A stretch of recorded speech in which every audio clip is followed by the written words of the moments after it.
Hey everyone, Jordan here from ThatCarLife, and in today's video, we're going to be slamming my daily driver SSS Pulsar. So some of you guys might be wondering, why are you going to be lowering your car again? It's already lowered. But guys, what some of you don't know is that the suspension in this car is over 20 years old. I'm not even joking. Now look, I don't know how well you can see it in there, but the car currently has some pedal shocks and some lowering springs in there. And these shocks and lowering springs have been in the car for legit 20 years. And you might be wondering, Jordan, how can you possibly know that this suspension has been in the car for 20 years? Well, to be real, the first way I know is because every single bump feels like you're running over something. Like you hear the whole dash going boom, like it actually feels like you're crashing every single time you hit a bump or go over something. And it's just, for a daily driver, that's not what you want. But that's not the only reason why I know these are 20 years old. Last year, I actually went through the logbooks of the Pulsar and found a name in there that was coming up in a lot of the invoices. And I looked him up on Facebook and I found someone with the same name that lives in the same area. So I thought this has to be him. And I hit him up on Facebook, and it turns out that was actually one of the previous owners. And this guy owned my SSS Pulsar for legit 12 years, and he was the second owner. And he bought it like back in 2005 off the original owners and sent me all of these photos of this car back when it was basically stock and pretty much new back in the day. So I think that's pretty cool. It's very rare to own a SSS or any car and be able to see all of these photos of its past life and basically when it was new. And he gave me a bit of a rundown on this car and things he did when he owned it. And one of the things he did, which was around 2005, 2006, was lowering the car. The photos that he showed me after he lowered the car is the exact same height now as it was in those photos. And all the other photos I've seen from the car from the other owners that have owned it, like this thing went to Melbourne at one stage, and basically everything I've seen in this car, it's always had the same height as back in those original photos from 05, 06. So that, along with the fact that every bump is just disgusting, makes me believe that these are the same shocks and springs that the second owner put in these things back in 05, 06. So with this in mind, guys,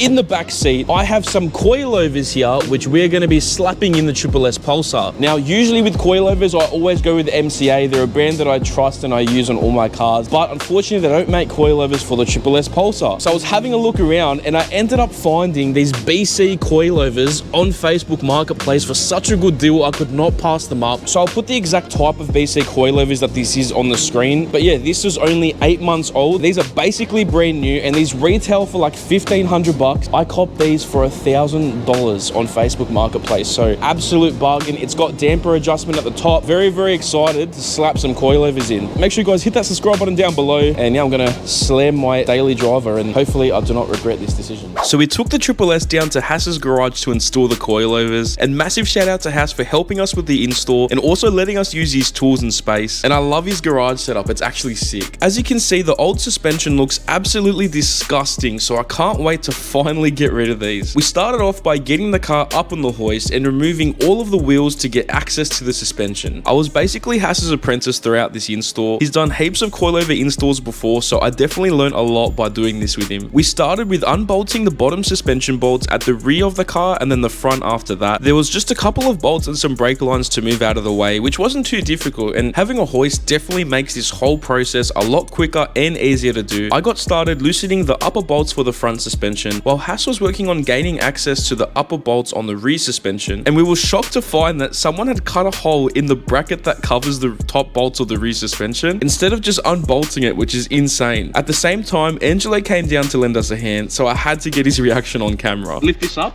and see basically what someone did in 2005. Wow, that's good access. That's some engineering. They cut the metal out instead of unbolting it.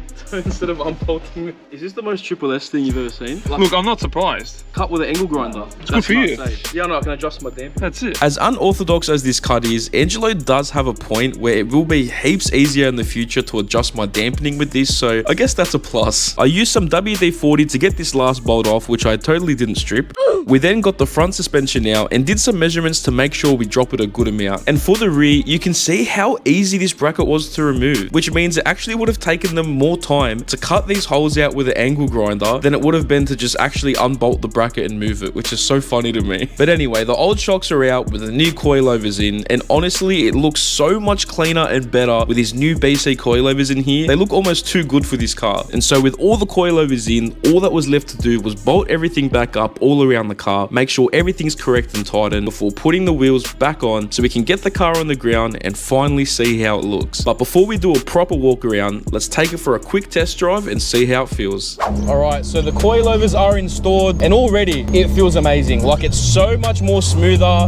We're going over bumps and I'm not bracing myself. I'm gonna aim for this one.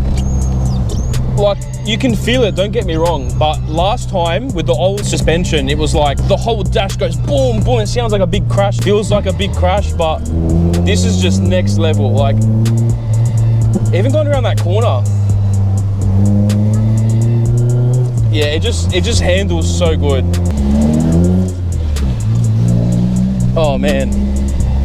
So how soft was that? Like, that was just so smooth, and for a daily driver it's exactly what you want. The biggest thing that was holding this car back was always the suspension, especially with daily duties. The suspension was always just the one thing that made it uncomfortable. But now we've got this head unit, which I haven't even shown on the channel yet, but we've got CarPlay head unit, which has mirror link, CarPlay, all of that. This was $132 from eBay. This car is just slowly but surely becoming the ultimate daily for me. CarPlay, comfortable suspension. I can't wait to hit the twisters with these coilovers too and see how it feels in the national park again. So we've done a test drive on the car and it feels absolutely amazing. It's nice and smooth, and yeah, it takes the bumps so much better than the old ones do, and it's just a night and day difference. Like, for a daily driver, you want it to feel smooth, you want it comfortable. That's exactly what this car is and how it feels. So yeah, I really rate these coilovers, and they look good, they feel good. Height wise, it's definitely lower than what we had it before. It's very like dailyable still. Like, as you can see, it's literally over the tire. It wasn't like that before. There was still a bit of a gap. Same with the front. That's mad. I was waiting for this plane to go over here. We actually just had a nice little donut and coffee at Donut Garage over there. Highly recommend Donut Garage, it's the absolute vibe. The car looks so proper. It looks low. Look, the only difference is that the wheel gap's covered a bit more. I think the reason why I like this so much is because my coffee won't spill anymore. For the previous owner who cut the things open for us, thank you.